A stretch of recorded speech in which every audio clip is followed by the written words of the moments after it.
केले. बाजीप्रभू देशपांडे, तानाजी मालुसरे, येसाजी, संताजी, धनाजी, जीवा महाल यासारख्या असंख्य मावळ्यांना घेऊन शिवरायांनी हिंदवी स्वराज्य स्थापन केले. त्या काळचे मावळे एक निष्ठ होते. आता काळच्या मावळ्यांची काय परिस्थिती आहे? डॉक्टर बाबासाहेब आंबेडकर फार सुंदर शब्दात लिहून सांगतात की लाज देवीची बाळगू नका, लाज आपल्यामधल्या दुर्गुणांची बाळगा. आपल्यामध्ये जे काही दुर्गुण असतील ना ते काढून टाकले पाहिजे आणि राष्ट्रही जपले पाहिजे. शिवाजी महाराज निर्व्यसनी होते म्हणून ते प्रत्येक ठिकाणी यशस्वी झाले. आता काळच्या तरुण पिढीने काय आदर्श घेतला होता त्यांचा? आता काळची भोताश काढली. 31च्या रात्री दंडीमानाने जर का गडकोट किल्ल्याच्या पायथ्याशी पार्टी करत असतील ना तर त्याची 30 लक्षात राहतील का? हाही फार महत्वाचा मुद्दा आहे. ताकद तर सगळ्यांच्याच मनगट होती. ताकद तर सगळ्यांच्याच मनगट होती. हो, पण स्वराज्य स्थापनेची इच्छा फक्त आणि फक्त माझ्या शिवरायाच्याच रक्तात होती. शिवरायांनी अनेक गड किल्ले जिंकले, लढाया जिंकल्या, पण ते युद्ध झाले असते नाही. शिवरायांनी पहिली पण सर्जामशाहीवर डागली. परंतु सर्जामशाही म्हणजे नेमकं काय हो? सर्जामशाही म्हणजे तो ग्रूळ, त्या ग्रूळ काळात जिथे अत्याचाराचा डोंगर, स्त्रियांना ओरबाडण्याचा साक्षात रहल, प्रजा होण्याची गंतीच नव्हती, माणसं म्हणजे उंडखाची गाढव होती. आणि अशा या ग्रूळ काळात शिवरायांनी हिंदवी स्वराज्य स्थापन केली. आणि आम्ही त्यांचे नाव कुठे दिले? बिड्यांच्या पाकिटांना, सिगारेटच्या बंडलांना.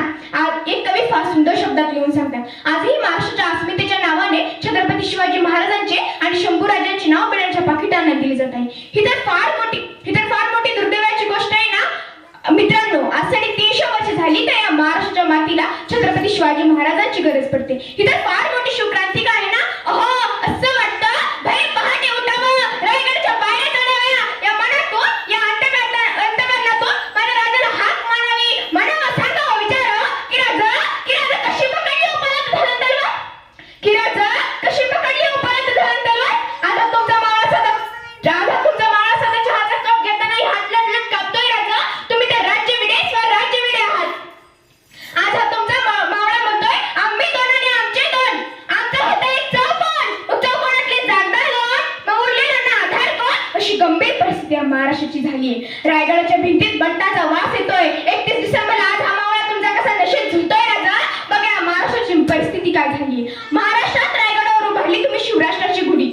महाराष्ट्रात रायगडावर उभारली तुम्ही शिवराष्ट्राची गुढी. महाराज तुम्ही नसतात तर सडली असती हिंदूंची मडी, तर सडली असती हिंदूंची मडी. तुम्हामुळे पाहतो आम्ही देवघरातली कळस, तुम्हामुळे पाहतो आम्ही देवघरातली कळस. तुम्ही नसतात तर नसती दिसली अंगणातली तुळस, तर नसती दिसली अंगणातली तुळस. जिजाऊंनी जसे संस्कार शिवरायांवर केले तसे आमची माय लेकरांवर करत नाही. म्हणून तर कोणी मन तोडलं की कर आत्महत्या, टेन्शन आलं की कर आत्महत्या, पेपर अवघड गेला की कर आत्महत्या, बायकोने त्रास दिला की कर आत्महत्या, नवऱ्याने छळलं की कर आत्महत्या. अरे काय झालंय का आत्महत्या करायला? प्रत्येक मुलं, मुली, पुरुष, महिला एका जागेवर आत्महत्या करताय. काय आदर्श घातला हो तुम्ही त्यांचा? शिवरायांवर पण खूप संकट आली, पण मनात कधी विचार आला नाही शिवाला की आत्महत्या करावी म्हणून. शिवरायांनी संकटातून वाटा शोधल्या, मार्ग काढला आणि मग हिंदवी स्वराज्य स्थापन केले. मित्रांनो, प्रत्येक दरबाराची शोभा ही नाचगाणी असते, पण माझ्या राजाच्या दरबारात कधी नाचगाणी झाली नाही. परिस्थितीला मान दिला गेला आणि भगिनींना दर्जा दिला गेला. म्हणूनच म्हणतात ना, इतिहासाच्या पानावर राज्य करणारा राजा म्हणजे शिवछत्रपती, शिवछत्रपती, शिवछत्रपती. म्हणूनच म्हणते, आले किती गेले किती उडून गेले भरारा, आले किती गेले किती उडून गेले भरारा, संपला नाही आणि संपणारही नाही माझा शिवबाचा दरारा, माझा शिवबाचा दरारा. इंग्लंडचे ग्रँडअप म्हणतात, छत्रपती शिवाजी महाराज फक्त लढाईवरच नाही तर अर्ध कार्यालयाची उत्तम जाणणारे राजकीय पुरुष होते. त्याच्या चाणक्य नियोजनामुळे हत्या झालेल्या बहुजनांना सत्ताधीश होता आले नाही. जेव्हा शिवाजी महाराज मरण पावले तेव्हा अफजल खान खाली आला आणि मस्जिदवर पडून म्हणाला, यल्ला दुश्मन दिया भी तो कौन दिया, सिर्फ हौसला जैसा दिया, तेरे जन्नत के दरवाजे